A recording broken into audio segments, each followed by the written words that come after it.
انتظار حسین 21 دسمبر 1922 کو بھارت کے ضلع بلند شہر میں پیدا ہوئے۔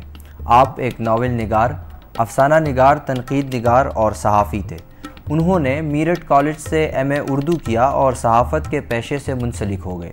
اولین مطبوعہ افسانہ قیومہ کی دکان تھا۔ گلی کوچے، کنکری، آخری آدمی، شہر افسوس، کچھوے، خیمے سے دور ان کے معروف افسانوی مجموعے ہیں، جبکہ بستی اور چاند گہن جیسے ناولوں کے علاوہ انہوں نے کئی اور کتابیں بھی لکھی۔ اعتراف خدمت ادب کے حوالے سے حکومت کی طرف سے پرائڈ آف پرفارمنس اور کمال فن ایوارڈ بھی ملا۔ اس کے علاوہ حکومت فرانس نے انہیں ستمبر 2014 میں officer of the right of arts and letters عطا کیا۔ انتظار حسین کا انتقال 2 فروری 2016 کو 92 سال کی عمر میں لاہور کے ایک اسپتال میں ہوا۔